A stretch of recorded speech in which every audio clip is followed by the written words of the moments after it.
역시 명품은 가만히 있어도 알려지기 마련이었습니다. 중국산 호위함에 이골이 난 태국이 또 한 번 추가로 한국산 함정의 도입을 적극적으로 검토하고 있는데요. 얼마 전 태국 하원의 국방위원장이 직접 한국을 방문하여 해군 전력 증강을 논의한 것에 이어 이번에는 태국 해군 사령관이 대한민국의 방산업계 관계자와 만남을 주선하며 호위함 교체 의지를 밝혔습니다. 그리고 이로써 중국 방산은 한국을 절대로 따라올 수 없다는 불변의 진리가 다시 한번 입증되었습니다. 한국산 호위함과 중국산 호위함을 혼합하여 사용하던 태국이 중국산을 전량 퇴역시키고 그 자리를 한국산으로 전부 채운다는 것은 전 세계 중국산 함정의 수준이 낮다는 것을 그대로 보여주는 사례가 될 것인데요. 시진핑까지 직접 나서도 팔리지 않는 중국산 무기 체계는 또 한 번 우리 대한민국 앞에서 좌절을 맛볼 것입니다. 특히 2024년은 한국이 중국에게 빼앗겼던 조선 수주 1위를 재탈환했기 때문에 이러한 상황 속에서 태국마저 한국산 함정에 관심을 드러낸다는 것은 그 의미가 사뭇 남다릅니다. 한때 중국은 조선업계에서 1위로 치고 나오며 한국의 경제를 위협하기도 했는데요. 그러나 역시 기술적 내실이 없던 중국이 오래 버틸 수는 없었으며 한국과는 여전히 수준 차이가 계속해서 드러나고 있습니다. 그래서 준비했습니다. 오늘은 중국의 뒤통수 맞고 한국산 함정만을 선호하는 태국의 차기 호위함 사업에 대해 자세히 알려드리겠습니다.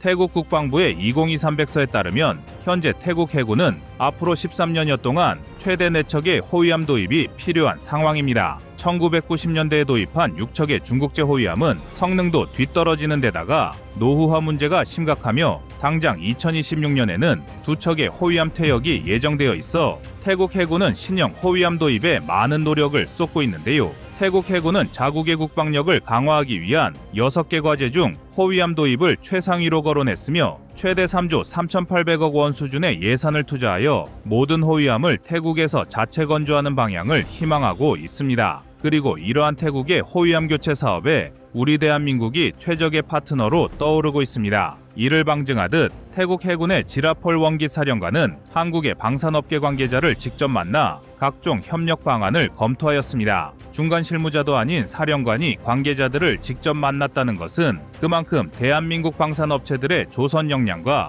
호위함 전력에 관심이 크다는 것을 직접적으로 드러내는데요. 이는 단순히 가격 협상이나 계약 조건을 이야기하는 수준이 아니라 함정 설계와 개량, 사후 지원 능력 등 구체적인 사항에 대한 대화가 오고 갔을 확률이 매우 높습니다. 또한 태국 해군의 상당수 인원은 한국 호위함에 탑재된 첨단 전투 체계와 센서 기술 등의 깊은 인상을 받은 상황이며 장기적으로 태국의 해군력 강화와 유지에 한국이 필요하다는 것을 인지하고 있습니다. 아닌 게 아니라 태국 해군은 이미 한국에게서 푸미폰 아두냐대급 호위함을 도입하여 운용하면서 대한민국 해군 함정의 전투 역량이 얼마나 뛰어난지 몸소 체감해 왔는데요. 매번 중국산 호위함의 뒤통수를 맞아왔던 태국 해군의 입장에서 한국산 호위함의 선진 기술은 그야말로 차원이 다른 존재였습니다. 현재 태국이 운용하고 있는 호위함 전력은 한국에게서 도입한 한 척의 푸미폰 아두냐대급 호위함 이외에 오래전 중국에게서 도입한 2척의 나레수함급 호위함, 4척의 차오 프라야급 호위함이 있습니다. 그러나 중국에게서 도입한 6척의 호위함은 태국 해군의 30년을 말아먹었다는 극단적인 평가가 나올 정도로 형편없는 수준이었습니다. 중국산 호위함을 운용해본 태국 해군의 발언에 따르면 중국산 호위함은 핵심 전자전 소나 레이더 체계에서 성능 문제가 상당한 골칫거리로 작용했으며 일부 장교들은 중국산 호위함의 전투체계 오류, 레이더 신호 처리 결함 등으로 작전상의 제약을 직접 경험했다고 밝혔습니다. 또한 2019년 태국 해군 내부 보고서에 따르면 잠수함 탐지 능력이 매우 부족하여 적에 대한 추적 및 식별이 불안정했다는 게 드러났는데요. 오죽하면 호위함 건조는 중국이 진행하였지만 성능 개량 작업은 스웨덴에게 맡겼을 정도로 태국 내에서도 중국산 호위함의 신뢰도는 바닥을 치고 있습니다. 반면 이후 도입한 푸미폰 아두냐대급 호위함은 한국의 대구급 호위함을 기반으로 제작되어 역대 태국군 역사상 가장 많은 금액을 투자하였지만 그만큼 차별화된 성능으로 태국 해군의 작전 요구 성능을 충족하고 있습니다. 태국 해군의 내부 평가 보고서에 따르면 푸미폰 아두냐대급 호위함은 중국보다 전투 체계의 안정도가 20% 이상 우수했으며 레이더 시스템의 정확도 역시 한국이 중국보다 20% 이상 더 정확한 수준 차이를 보여주고 있습니다. 이에 대해 태국 해군의 고위 장교는 중국산 호위함은 싸구려 장난감에 불과하며 우리 바다를 지키는 데 있어 신뢰할 만한 전력이 필요하다면 한국산 호위함이 제대로 된 선택이다 라는 발언을 남겨 한국과 중국의 호위함 역량 차이를 명확히 했는데요. 이러한 태국 해군의 반응만 보더라도 노후화된 중국산 호위함을 퇴역시켜야 하는 태국이 또 한 번 중국산 호위함을 도입할 일은 사실상 제로에 가까우며 우리 대한민국과 협력 관계를 구축하는 것이 자연스러운 흐름입니다. 그리고 태국이 호위함 전력을 보강한다면 대구급 또는 충남급 호위함이 후보 물망에 오를 것으로 전망되는데, 이 중에서 대구급 호위함은 이미 태국이 푸미폰 아두냐대급 호위함으로 운용하고 있기 때문에 추가 도입 시 탑승 병력의 임무 숙달과 유지 보수 및 사후 지원의 용이성을 확보할 수 있습니다. 태국은 무늬만 항공모함인 차크리나루의 배탐과 고철로 전락한 6척의 중국산 호위함을 제외하면 사실상 제대로 된 해상 화력은 푸미폰 아두냐대급 호위함이 전부입니다. 따라서 신형 호위함으로 전력을 재편하려는 태국 해군의 입장에서도 푸미폰 아두냐대급을 기준으로 놓고 전력을 구성하는 것이 가장 이상적인 상황이며,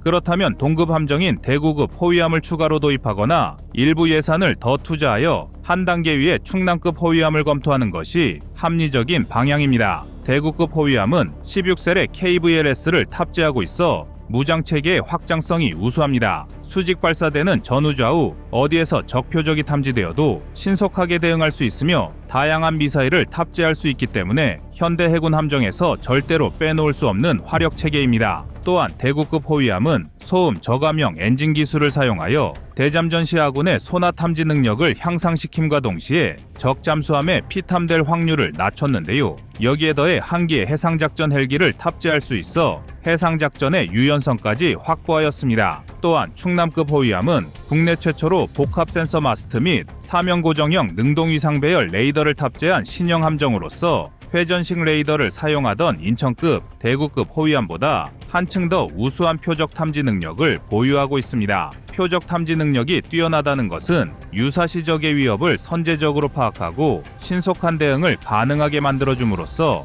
아군의 생존성을 높이는 전략적 강점입니다. 또한 충남급 호위함은 10개 이상의 대공 표적에 대해 동시 대응이 가능한 수준으로 평가되는데요. 여기에 더해 대구급과 마찬가지로 16개의 수직 발사관을 탑재하여 우수한 화력 체계를 바탕으로 대지, 대잠, 대공, 대함 작전을 모두 수행할 수 있습니다. 이처럼 대한민국의 호위함이 뛰어난 성능을 보이는 것에는 역시 한국 특유의 우수한 기술적 노하우가 자리하고 있습니다. 중국은 항상 형식적으로 대충대충 하려는 정신이 기본으로 깔려 있어 해군 함정마저도 타국에서 망신 사례가 되었지만, 한국은 하나의 문제도 꼼꼼하게 해결하려는 장인 정신을 기반으로 완벽에 가까운 해결책을 도출하여 보완함으로써 이 정도의 수준 격차를 보일 수 있었던 것입니다. 그리고 태국이 자신들이 필요한 4척의 호위함을 모두 한국에게서 도입한다면 한국 방산기업이 얻을 수 있는 경제적 이익은 천문학적인 금액이 될 것입니다. 함정을 도입하는 데 필요한 3조 원 규모의 예산 이외에도 해군 함정은 수십 년간 임무를 수행하며 다양한 유지보수 작업 및 성능 개량, 무기 조달 등을 통해 계속해서 예산을 투자해야 합니다. 통상적으로 해군 함정의 수명은 30년 수준으로 잡고 있으며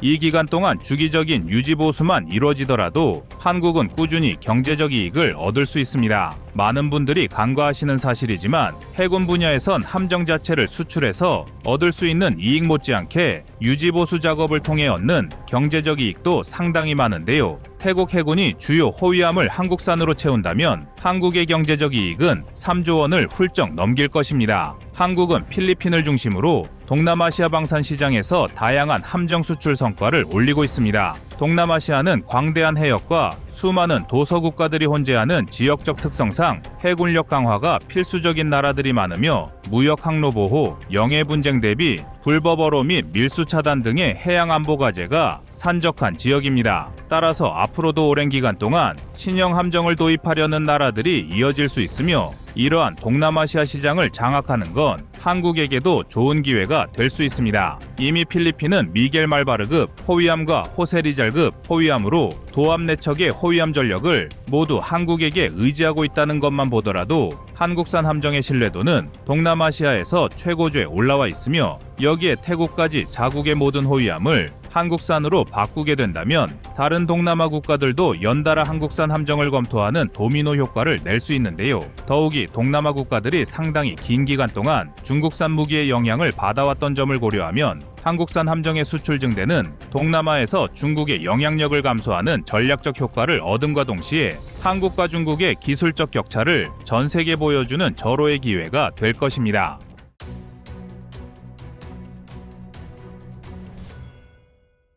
다음은 24년 12월 19일 캐나다 잠수함 연합 영상입니다. 호주 호위함 사업 수주 실패는 K방산의 큰 교훈으로 남았습니다. 호주의 호위함 사업에서 국내 방산 업체들은 각각 개별적으로 사업 입찰에 참여하면서 경쟁력이 분산되는 문제를 야기했고, 또한 정부 차원의 협력 부족 등이 겹치며 여러 방산 기업이 컨소시엄을 구성한 일본에 밀렸는데요. 한국이 우수한 조성 기술력과 해군 함정을 보유하고 있음에도 민관의 오판이 호주 호위함 사업의 실패를 불러왔다는 것이 전문가들의 분석입니다. 그러나 우리 대한민국은 이러한 실패를 양분으로 삼아 캐나다 잠수함 사업에서는 다른 양상을 보이고 있습니다. 먼저 호주 호위함 사업 당시 갈등을 빚었던 국내 두 방산업체가 예상보다 일찍 법적 분쟁을 마무리하고 원팀 전략을 구축하며 달라진 모습을 보이고 있습니다. 한화오션과 현대중공업은 3,000톤급 잠수함의 설계와 건조 경험을 보유하고 있으며, 이들의 협력은 기술적 시너지를 극대화하고 경쟁력을 강화하는 핵심적인 역할을 할 것으로 기대를 모으고 있는데요.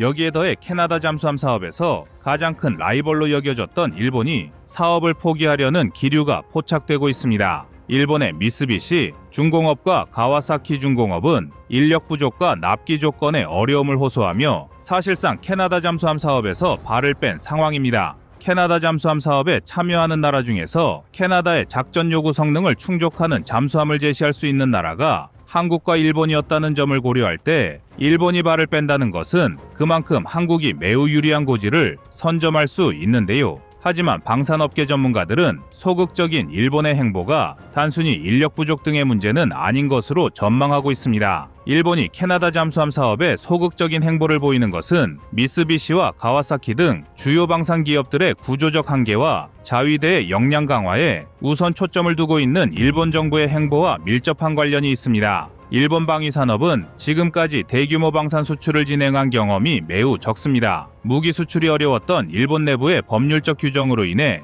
방산 수출 경험이 적은 일본의 방위산업체들은 기술 이전이나 현지 생산 조건에 대응하기 위한 협상 전략과 지원책에 많은 제약을 받고 있습니다. 또한 호주 호위함과 해상자위대의 전력 강화를 진행하면서 추가로 캐나다 잠수함까지 건조하는 것은 일본이 보유한 생산시설 인프라로 감당하기 어렵습니다. 자신들이 사용해야 할 타이게이급 잠수함을 건조하는 것도 힘든 현실에서 수출용 잠수함까지 만드는 것은 무리인데요. 결국 전쟁 가능 국가로 탈바꿈하려는 일본의 야망이 오히려 일본 방산 산업의 해외 진출을 가로막는 아이러니한 상황을 초래한 것입니다. 이처럼 방위비 증액과 자위대 강화라는 국내적 목표는 일본이 캐나다 잠수함 프로젝트와 같은 대규모 국제 사업에 유연하게 대응하는 것을 방해하고 있습니다. 이러한 요인들은 일본이 이번 수주전에서 사실상 발을 뺀 결정적 이유로 지목되며, 이는 한국에게 유리한 기회를 제공하고 있습니다. 또한 캐나다가 요구하는 절충 교역 조건 역시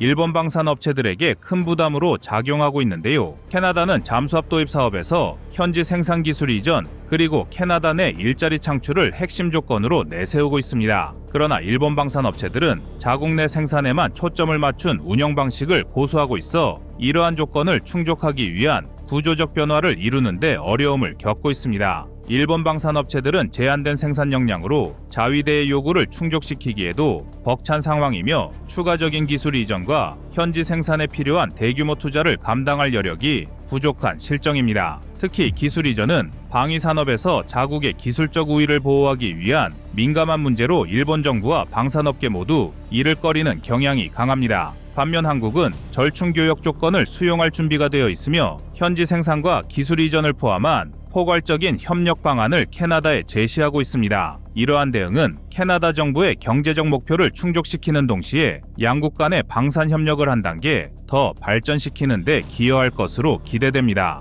결국 절충교역 조건에서의 유연성과 실행 가능성은 이번 수주전에서 한국이 일본을 넘어설 수 있는 또 다른 주요 요인이 될 것이란 분석입니다. 물론 아직 독일과 프랑스 등 일부 유럽 국가의 방산 기업이 여전히 경쟁자로 남아있긴 하지만 이들 또한 캐나다가 요구하는 극지작전과 기술 이전 조건에 충분히 대응하지 못하는 상황은 분명합니다. 독일 TKMS는 잠수함 건조 경험이 풍부하고 품질 면에서 높은 평가를 받지만 3,000톤급 잠수함의 건조 경험이 부족하다는 점이 약점으로 작용하고 있습니다. 독일은 전통적으로 만재 배수량 2,000톤급의 잠수함을 집중적으로 건조해왔기 때문에 3,000톤급 잠수함을 원하는 캐나다의 기준을 충족하는 것이 쉽지만은 않습니다. 또한 캐나다가 요구하는 극지방 특수 설계와 기술 구현에서 독일이 즉각 대응하기 어려울 수 있다는 지적도 나오고 있는데요. 반면 한국은 KSS-3 잠수함 건조 경험과 극지작전에 적합한 특수 설계 기술을 바탕으로 캐나다의 요구를 충족할 준비를 마쳤습니다.